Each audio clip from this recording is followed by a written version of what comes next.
Hello friends and welcome to the Mr. Gyan W channel. Okay, if you are new to the channel, please like, share and subscribe this channel.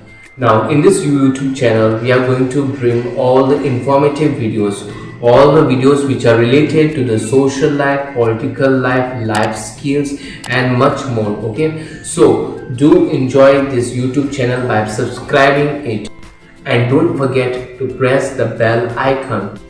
आज हम इस video में Bermuda triangle mystery के बारे में बताएंगे, information देंगे और क्या रीज़न है इस मिस्ट्री के लिए और उसके साथ साथ क्या थियरीज जुड़ी हुई है इस मिस्ट्री के साथ, वो भी हम इस वीडियो में देखेंगे. So without wasting any time, let us start. Over the past 50 years, 3,000 ships and 100 planes have gone missing in a mysterious stretch of water in the Atlantic Ocean. Ships have gone missing, planes have gone missing. Known as the Devil's Triangle. A source of intrigue, legend, and fear. This is the Bermuda Triangle. What is Bermuda Triangle Mystery?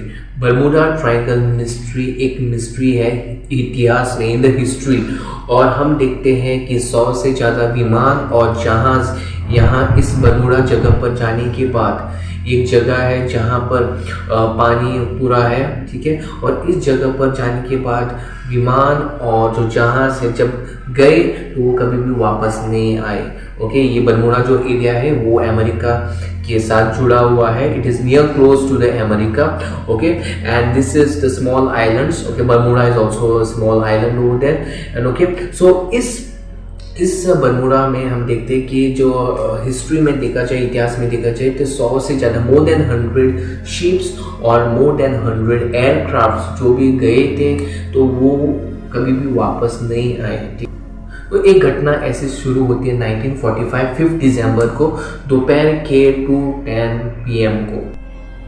US navy के 5 विमान Florida से take off करते हैं. इस उड़ान को कहा जाता है फ्लाइट 19 और एक 3 घंटे का एक रेगुलर रूटीन ट्रेनिंग मिशन करते हैं. नो स्पेशल उड़ान इसमें है, एक रेगुलर ट्रेनिंग होती है. और इस उड़ान में 14 क्रू मेंबर्स थे और इसको लीड किया जा रहा था लेफ्टिनेंट चार्ल्स टेलर जो एक वॉर वेटेरियन और एक एक्सपीरियंस पायलट भी रह चुके हैं. ये 5 प्लेन उड़ान करके ईस्ट की तरफ से डायरेक्शन में जा रहे थे. सब कुछ अच्छा चल रहा था, मौसम भी बहुत साफ था. बट 2 घंटे के बाद इनके लीडर रिपोर्ट करते कि अचानक से उनके कंपास काम करने बंद होते हैं. और हम देखते हैं कि वो अपने दूसरे बैकअप कंपास भी निकालते हैं, वो भी काम करना बंद होते हैं. उसके बाद वो अपने रेडियो ट्रांसमीटर से अपने पायलट्स को पूछते तो उनकी भी इंस्ट्रूमेंट्स माल फंक्शन करने लगती है. लीडर ट्रांसमीटर से मैसेज भेजते हैं, both my compasses are out and I'm trying to find our port launchable and I'm on land but it is broken. I'm sure I'm in the keys but I don't know how far down and I don't know how far to get the fort. Message के बाद मौसम बहुत ख़राब होने लगता है और time था 4:56 PM. और जो उड़ान चल रही थी उनको लगता है कि वो गल्फ ऑफ मैक्सिको के पास है और उनको ईस्ट की दिशा में जाना है फ्लोरिडा वापस जाने के लिए. और मैसेज आती है कि लीडर से कि उनको ईस्ट की तरफ जाना है. पर थोड़े क्रूज मेंबर्स को लगता है कि नहीं, वो दूसरे साइड में है और उनको वेस्ट की तरफ जाना चाहिए डायरेक्शन में, ताकि वो लैंड पर फिर से पहुंच जाए. तो उसके बाद कुछ करीब 1 मिनट के बाद एक रेडियो ट्रांसमीटर से मैसेज आया, damn it, if we could just fly west we could get home, head west, damn it. अब तक मौसम और ख़राब होने लगता है और अंधेरा हो जाता है. और हम देखते हैं कि ये जो प्लेन्स थे करीबन 300 से 400 किलोमीटर दूर थे. और लास्ट मैसेज 7:04 को शाम के समय आ जाती है. लास्ट मैसेज लीडर की थी, all planes close up tight, we will have to ditch unless landfall when the first plane drops down 100 gallons. और उसके बाद जो प्लेन्स है वो गायब हो जाते हैं. फ्लाइट 19 गायब होने के बाद एक रेस्क्यूअर मरीनर एयरक्राफ्ट ये चली जाती है ढूंढने के लिए कि फ़्लाइट 19 क्यों गायब हो चुकी है. उसमें 13 आदमी थे, क्रू मेंबर्स थे. और एक बार ये फ़्लाइट टेक ऑफ करती है तो वो वापस कभी भी मिलती नहीं, वो भी गायब हो जाती है. तो फ़्लाइट 19 में 14 मैन डिसअपियर और मरीनर में 13 मैन डिसअपियर हो जाते हैं. तो हमने जैसे देखा कि मरीनर जाते हैं ढूंढने के लिए एयरक्राफ्ट, बट वो एयरक्राफ्ट मिलती नहीं है। उसके बाद वर्ल्ड का सबसे बड़ा सर्च ऑपरेशन किया जाता है ताकि ये दोनों प्लेन्स, द फर्स्ट प्लेन जो मिसिंग हुई थी और सेकेंड प्लेन जो मरीनर था उसको भी ढूंढने के लिए एक बड़ा सा सर्च ऑपरेशन कैरी हो जाता है। पर ये जब सब सर्च ऑपरेशन जाती है ढूंढने के लिए तो उनको कुछ भी नहीं मिलता है, ना डेड बॉडी मिलती है, नहीं तो एयरक्राफ्ट के कोई भी छोटे से पीसेस, जैसे कि कोई क्रैश हो गया, कुछ भी हुआ, कहीं भी कुछ भी नहीं मिलता है उनको।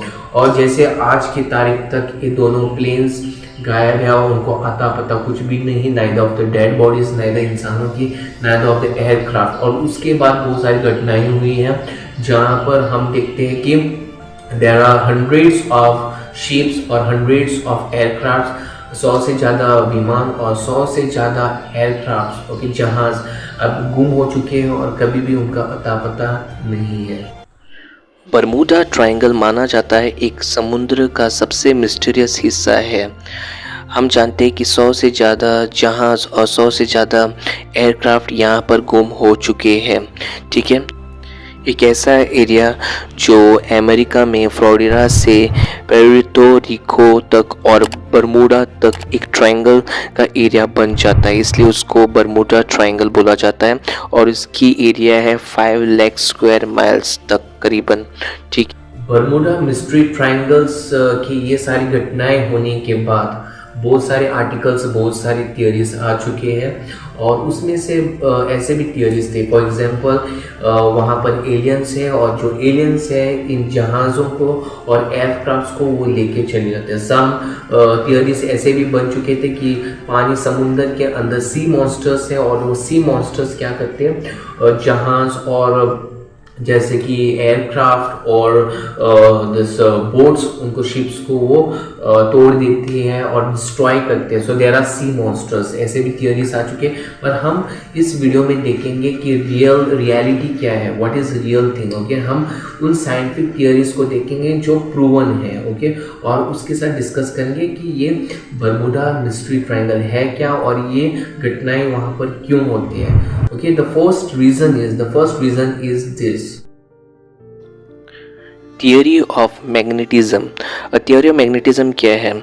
अब हम हमारे कंपास में देखेंगे तो मैग्नेटिक नॉर्थ पोल जो हमको दिखाता है मैग्नेटिक के थ्रू पर दिखाता है, पर ज्योग्राफिकल जो नॉर्थ पोल है वो थोड़ा सा अलग होता है क्योंकि वो मैग्नेटिक फील्ड से डिपेंड होता है। तो इसके कारण जो हमारा कंपास का फंक्शनिंग होता है वो मैग्नेटिक और ज्योग्राफिक में थोड़ा सा डिफरेंस आ जाता है। थियरीज में भी ये भी फाउंड आउट किया है कि एगोनिक लाइन्स होती है। Now agonic line is a imaginary line जो कंपास कभी कभी धोखा भी खा सकते हैं और माना जाता है कि जब एगोनिक लाइन जो है वो स्पेशली बरमूडा और फ्लोरिडा के आसपास कहीं बहुत सालों तक रह चुकी है और ऐसी जब लाइन्स होती है तो कंपास में डिफ़ॉल्ट रॉन्ग शो हो सकता है। तो one of the reason for misplacing और malfunctioning of the compass would be the agonic line. Second reason है जो थियरी का वो बताता है कि जो बरमूडा को जो ट्रायंगल है जो पानी है वो बहुत शैलो है, इसकी वजह से जहाज़ कभी कभी अटक जाती है, रुक जाती है और मिसप्लेस होने का बहुत चांस होता है। उसके बाद पानी जो होता है वो गहरा होता है तो बड़ी बड़ी जहाज़ जो होती है वो देख नहीं पाती है शैलो एरिया को और ये जो बरमूडा का पूरा एरिया वो शैलो है, उसकी वजह से अटकने से कहीं गुम हो जाती है और वो कभी भी वापस लैंड पर पहुंच भी नहीं पाती है। थर्ड रीज़न है हरिकेन्स मोस्टली चाइना, उसके बाद सेकेंड नंबर है यूएसए। सो फ्लोरिडा यूएसए में आता है। तो हम देखते हैं हरिकेन्स की वजह से जो जहाज़ एयरक्राफ्ट है वो गुम होने की, गायब होने की बहुत चांसेस यहाँ पर है। सो ये थी थर्ड थियरी जो हमको साइंटिफिकली बताती ये रीज़न है गुम होने का और गायब होने का एयरक्राफ्ट्स और जहाज़ों का। दूसरी थियरी बताती है और ये स्टडी भी किया है ऑस्ट्रेलिया में कि जो फ्लोरिडा का जो एरिया है वहाँ की पानी की मीथेन ज़्यादा है। So it's called a methane theory. जब मीथेन ज़्यादा होती है पानी की तो पानी की डेंसिटी कम होने के कारण जो ये होता है बोट वो नीचे आ सकती है, इसकी वजह से भी बोट जो है जहाँ जो है वो गायब हो चुके हैं। बरमूडा मिस्ट्री ट्रायंगल को एक इतिहासी समुद्र हिस्सा को माना जाता है और माना जाता है बहुत आर्टिकल्स में कि सी मॉन्स्टर्स है, एलियंस है, वहाँ कोई कर्स है, it is a dead valley see, but ऐसा कुछ भी नहीं है क्योंकि देयर आर साइंटिफिक रीज़न। एक तो हरिकेन्स है, मीथेन है और बहुत सारी चीज़ें जैसे एगोनिक लाइन्स है जो कंपास को रॉन्ग दिखा सकती है। तो इसको देखते हुए जो यूएसए कोस्ट है उन्होंने भी अपने आर्टिकल में लिखा है कि हम जो बरमूडा ट्रायंगल हो ये नॉर्मल माना जाता है, कि ऐसे नहीं कि यहीं घटनाएं होती है। ओशन कहीं भी सी कहीं मतलब जो भी समुंदर है वहाँ ऐसी घटनाएं होने का पूरा चांसेस है। तो America coast guard does not recognize the existence of so called Bermuda triangle को नॉर्मल चीज़ की तरह वो लेते हैं और थियोरीज को वो मानते हैं कि इन बहुत सारी थियोरीज के कारण there may be some reason that boats may get disappeared, aircrafts may get disappear because of this scientific reasons or the theory जो हमने इस वीडियो में आपको बताए हैं। So this was about the Bermuda Triangle mystery. So my dear viewers, I hope so you got some information, आपको कुछ information मिला इस वीडियो के थ्रू। और इस वीडियो में हमने देखा है बरमूडा ट्रायंगल मिस्ट्री। अगले वीडियो में हम और कुछ डालेंगे। Till then, take care and have a nice